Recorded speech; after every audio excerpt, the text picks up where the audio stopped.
perjalanan hidup seorang anak manusia. Kalau kemarin kita bercerita tentang Sodom dan Gomora, kita bisa lihat bagaimana murka Elohim terhadap tingkah manusia pada zaman itu. Nah, kalau kita lihat kehidupan mereka seperti apa?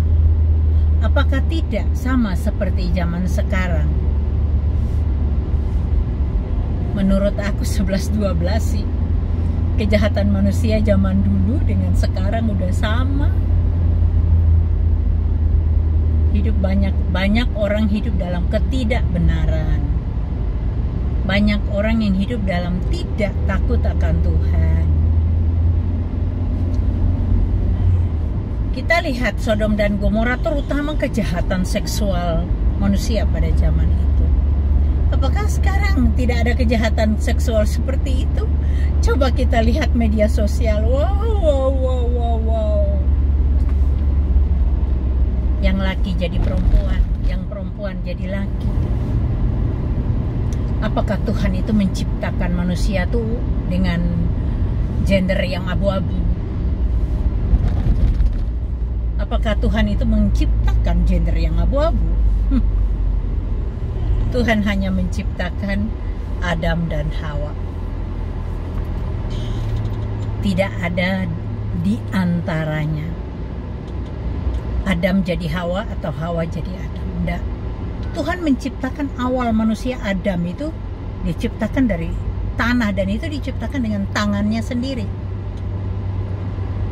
Dia bukan bersabda aja, tapi dia menciptakan dengan tangannya sendiri, yang membentuk manusia itu serupa dan segambar dengan dia.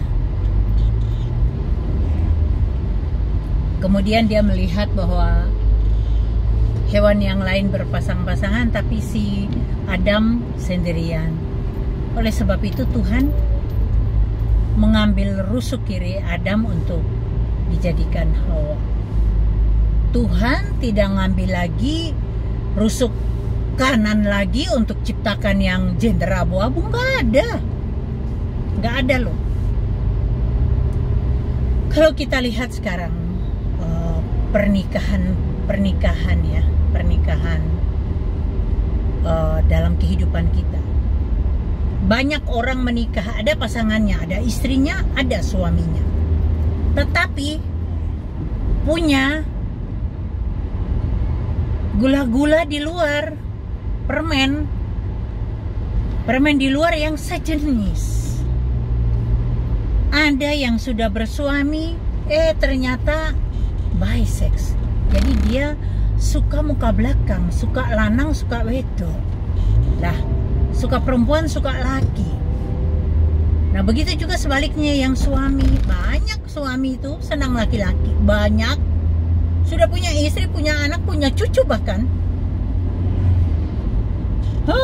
Ampun deh. Tapi masih senang dengan yang sejenis. Ini kan kehidupan pada zaman Sodom dan Gomora itu. Kenapa Elohim murka? Bapak Elohim murka karena kehidupan sudah nggak benar.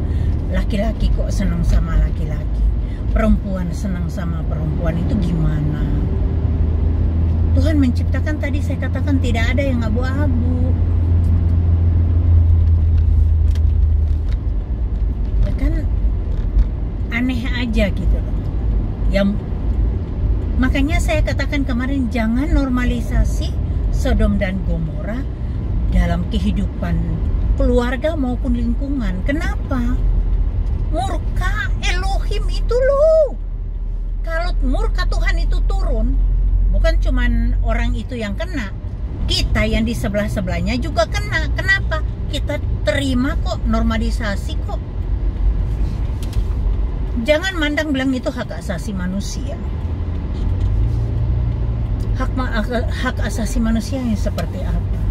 Bukan kebebasan dalam hal itu yang berlawanan dengan hukum Tuhan.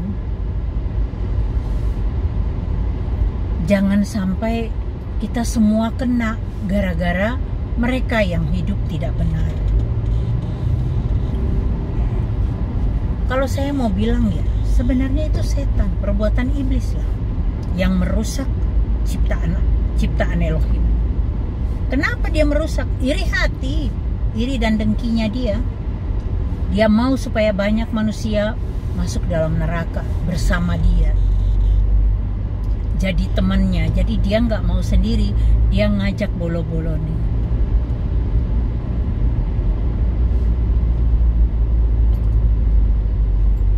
Itu yang harus dipikirkan kembali, direnungkan kembali. Jangan normalisasi.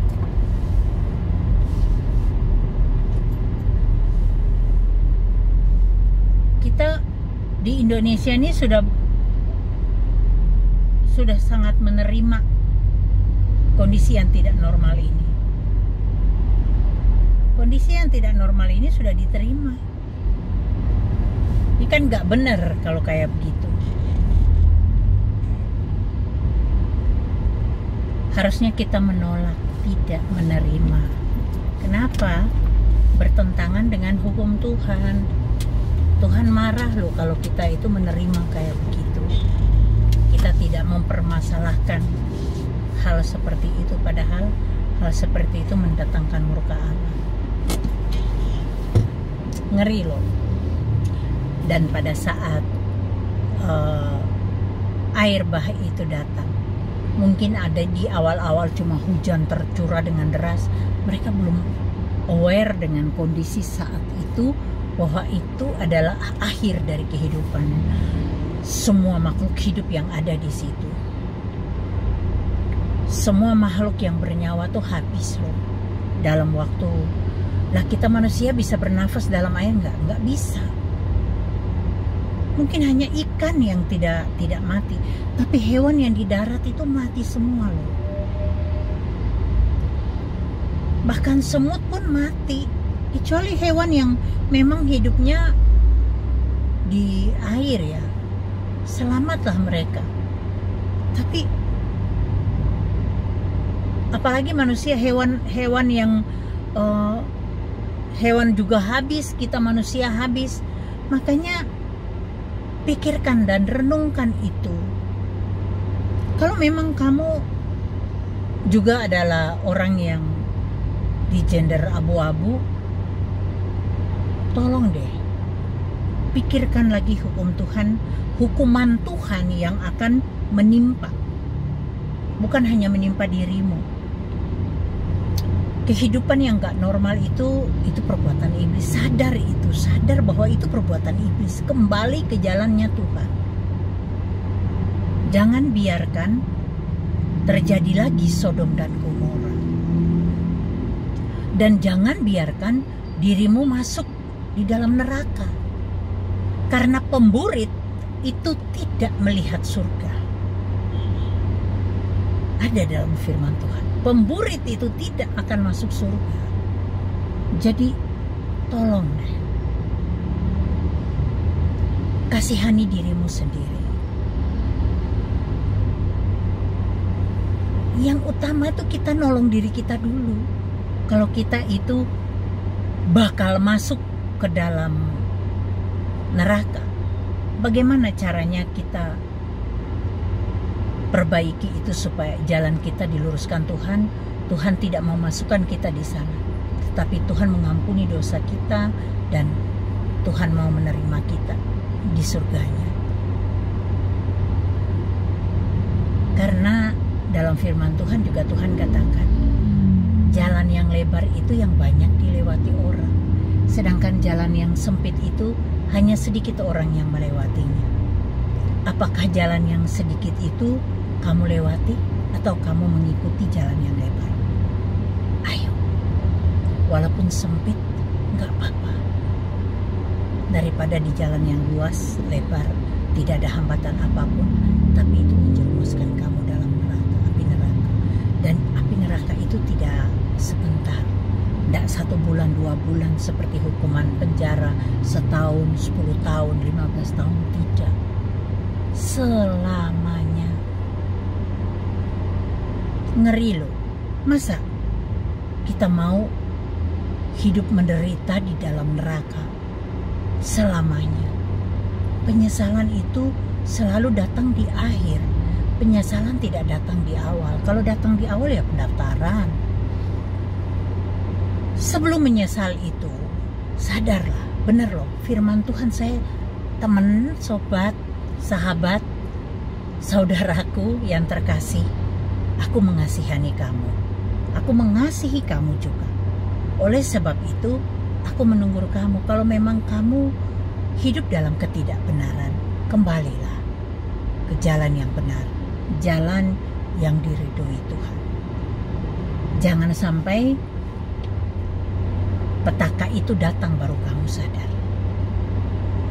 Itu hukuman yang kekal ya. Belum lagi di dunia yang terkena penyakit ya, penyakit kelamin yang macam-macam itu kan mengerikan. Bertobatlah sebelum turun murka Tuhan dalam kenyataan seperti Sodom dan Gomora yang Tuhan lenyapkan dari muka bumi manusia-manusianya. Bapak Ibu Saudara, terima kasih udah dengar cerita saya hari ini. Kita sambung ceritanya besok lagi. Terima kasih, Tuhan Yesus memberkati.